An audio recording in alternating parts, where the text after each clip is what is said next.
Freedom, the Underground Railroad, how to set up and play.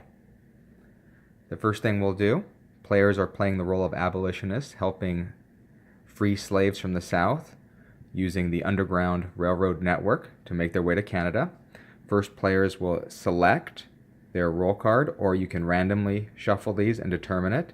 Make sure each player starts their role with the special ability being able to be used. Each player will start with 8 money and then randomly determine a start player and give that player the lantern token. Next, select the victory condition card based on the number of players. I'm setting this up for a 2-player game. You can also use the more difficult red side, but this will set the victory conditions for the game. So in a 2-player game, we've got to get 10 slaves freed to Canada by the end of 8 rounds, and also purchase all the support tokens. Next, you'll place the slave catcher tokens on their starting space based on the color symbol. And we'll also add the slaves to the plantation spaces in the South on the light color spaces to start the game. Next, we'll place out all the tokens based on the player count in the game. There are 3 different types. There are support tokens, conductor tokens, and fundraising tokens, and they correspond to each of the 3 historical periods in the game. The number of tokens laid out correspond to the number of players. So since I'm setting this up for a 2-player game, I'll set out 2, 3, and 2 support tokens for each of the periods. And so you can see the numbers used for the conductor and the fundraising tokens. One important thing with the conductor tokens, there's one shaded token that always goes on bottom of each of the stacks. It's included in the count, but it always goes on bottom. Basically, that can be returned throughout the game when it's used. When these other tokens are used in the game, they're discarded, so they're one-time use. For each of the conductor spots, there's one gray token that goes on bottom that can continually get used and then returned to this supply. The final type of token are the fundraising tokens. When these are applied or played, they allow you to raise funds equal to the number of slaves that are on each of the different spots that match the color here. So 3 different types of tokens. Support tokens are required to be purchased as one of the victory conditions. So to win the game, players have to purchase all the support tokens from all 3 periods. Conductor tokens allow players to help slaves move based on the number of individual slaves and the movement value. And then fundraising tokens allows them to raise additional money throughout the game. Next, we'll create each of the 3 abolitionist decks, sort the colored cards based on the period of the card, and then remove any cards that are exclusively used with a 3 or a 4-player game. So I'm going to remove all of these cards since I'm setting this up for a 2-player game. Once you've sorted each of the decks by period, now you'll add opposition cards to each of the deck. The opposition cards are not organized by period.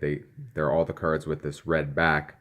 So shuffle those and add those to each deck based on the player count. And this can be consulted in the rule book. So since I'm setting this up for a 1 or a 2-player game, I'm going to add 3 opposition cards to the first period, 4 to the second period, and 3 to the third period. Once those cards are added, shuffle the decks completely, and then you're going to take the first period deck and deal out the first 5 cards from right to left. There can ever only be 1 opposition card on the track, so as I was dealing this last card, it caused 2 opposition cards to be there. So just set that aside and continue dealing or drawing until there's only 1 red opposition card on the track. Any additional ones can be returned to the deck and then completely shuffle these now. If you're using cards, stretch cards from the Kickstarter as part of these decks, those can be used to swap some of the cards in the original game. Just make sure that the decks are meant to be balanced. So you still have to have the same number of non-negative and negative opposition cards. So for example, in a 1 to 2 player game, we have 9 non-negative cards, 13 in the second period, and 10 in the third period. In a 3 or a 4 player game, we would have 13 17, and 10. And then you, as normal, add the red opposition cards to each of those decks, then shuffle. The final part of setup is to set up the slave market cards. So this is this deck. Make sure you're selecting cards specifically corresponding to the player count. There should be exactly 8 cards in this deck. The game is played over 8 rounds. That's one of the victory conditions. The game has to be won by the end of the 8th round or players lose. Deal 3 randomly, and then fill the card with slave cubes based on the number of spots on the card.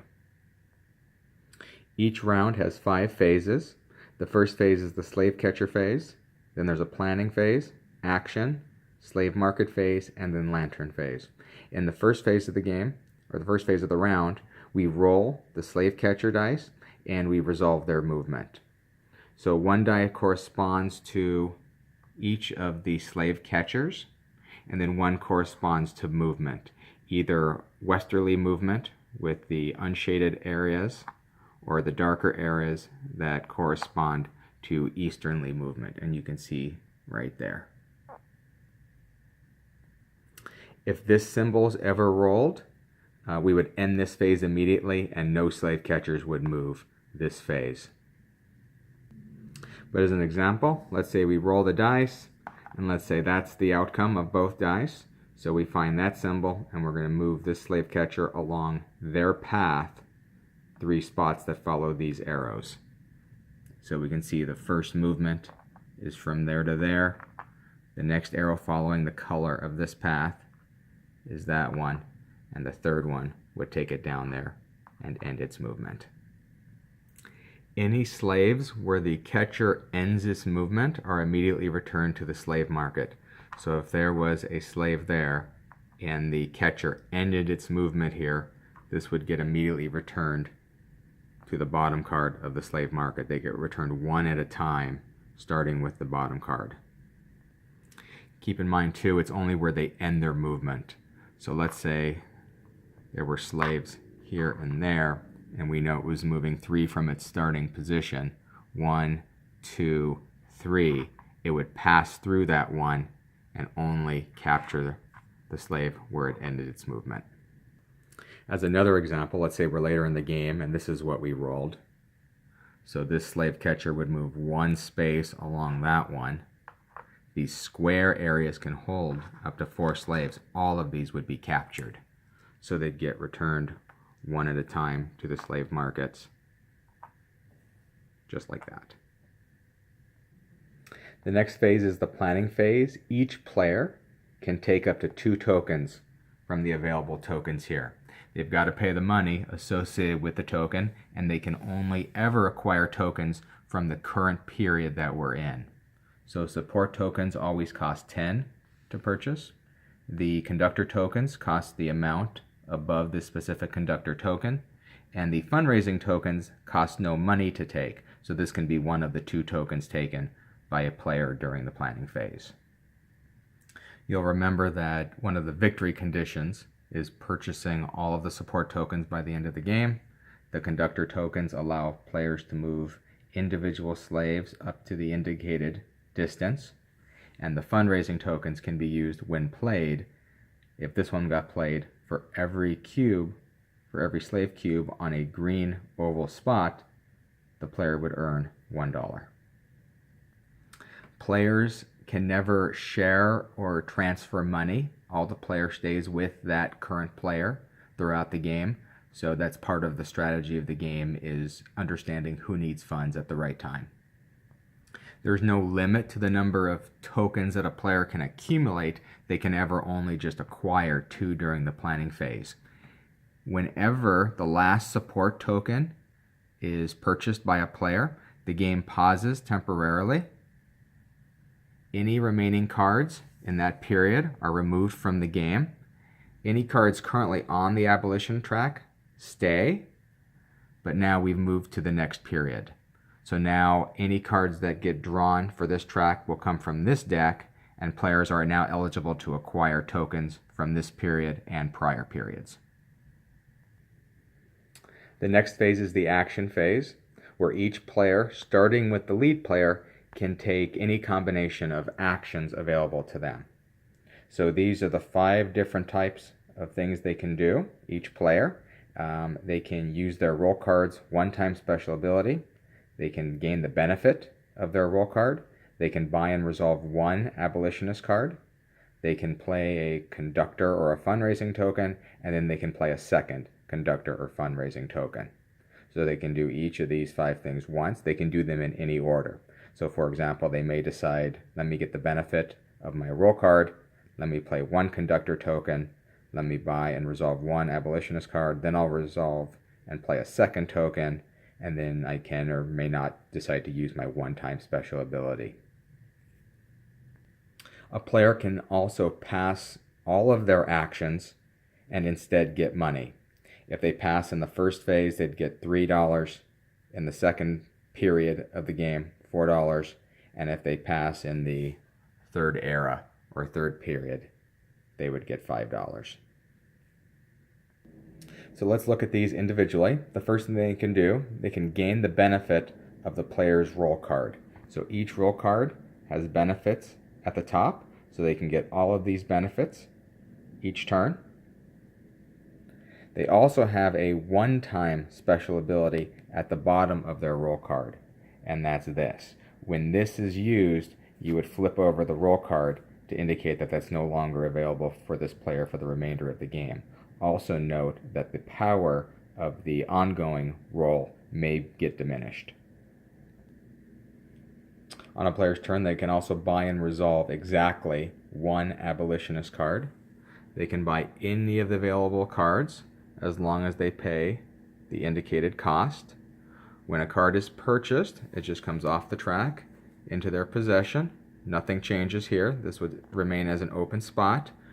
These cards are active or instant resolution. These are considered the general cards. They have to be resolved immediately and then discarded out of the game.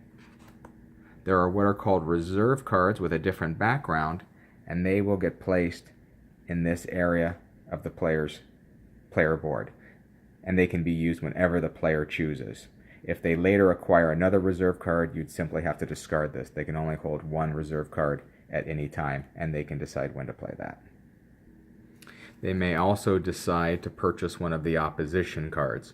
When the different opposition cards have different effects, so read the timing of each card. Some cards, when they come onto the track, there's an effect that's in duration until the card is purchased and removed. Other opposition cards, the effect does not take place until the card either is purchased, then you'd resolve it, or we'll see later in the round, it could automatically get discarded, which would force the resolution. The final type of action is playing one or two conductor and or fundraising tokens. The fundraising token we've already seen. So if a player played that one, and let's say this was the example, you would look at all the number of slaves on that colored spot, and you would get $1 for each. So in this example, $1, $2, $3 would be raised through using a fundraising token. You'll also see that even though this is a city area, it still has a green background, so this could potentially count towards that bonus. The other type of token are the conductor tokens. So this allows you to move individual slaves up to the indicated distance. So if this was played, you could move 3 unique slaves up to 1 spot each. So by playing this, we could do 1, 2, and then maybe 1 from this one, 3. This does not count as a space. This is part of the starting plantation area. It's important to remember that each of these oval spaces can only hold, at the end of movement, 1 slave, whereas the larger square spaces can hold up to 4. Based on where the movement ends, you're going to evaluate to see if it's on the route of any of the slave catchers. So we can see this slave ended its movement here, so it's going to trigger this slave catcher to move 1 space on its route. And we remember that if it ends its movement there, it's going to capture this slave and return it to the slave market. Now that could be a strategy. You may want to sacrifice a slave for the betterment of many. But instead, in this example, instead of this one, maybe we'll decide to move this one instead. Now we still see that this is along the route of this slave catcher. So this will move one spot. Actually, it's not that one. It's the square. So this will move one spot along its route closer along the path. While catchers can only move in either direction along their path, the slaves can move across any path. You'll notice that some may require money to be paid in order to cover transport fees.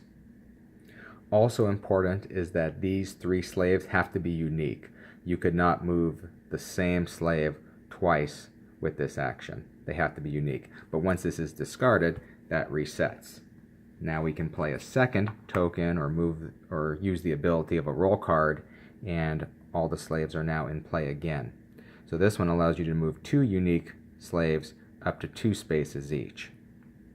So I may choose this one and move 1, 2.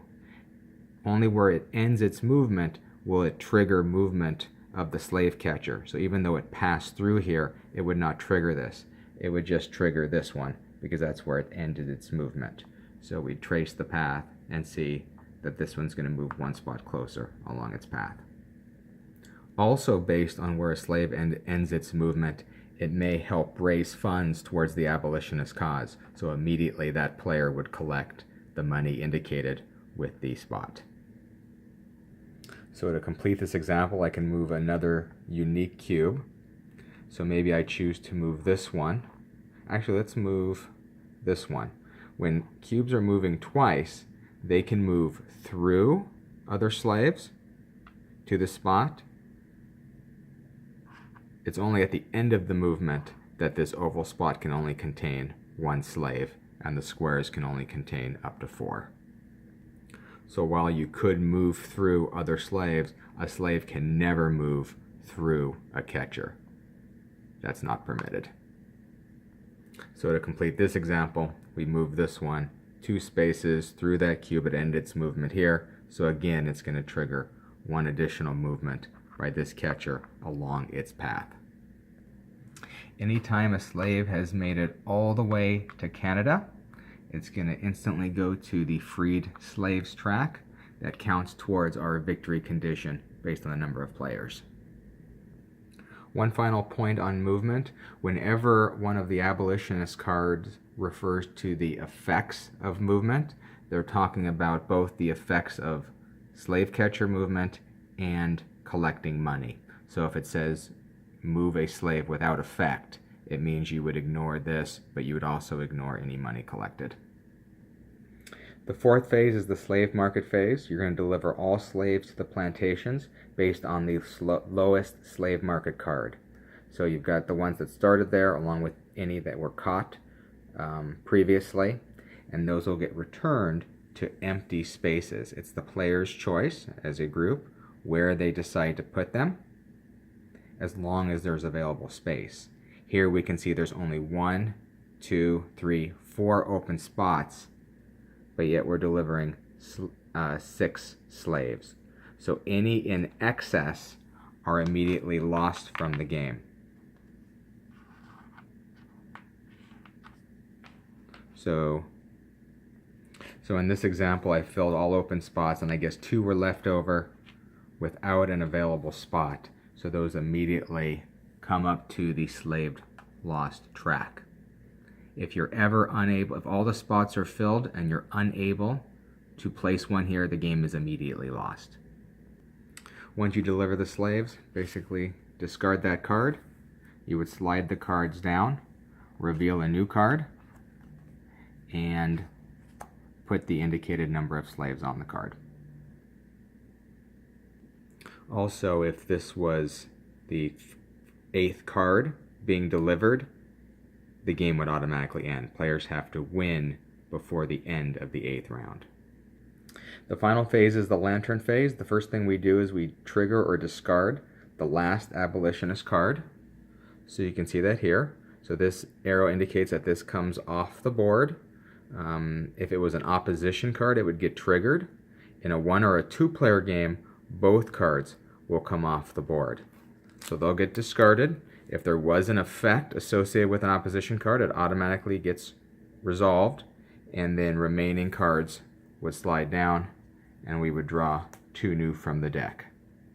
Keep in mind too, we can ever only have 1 opposition card, so this would get set aside, and you would keep drawing until you had only 1 red card, and then this would get reshuffled back into this deck.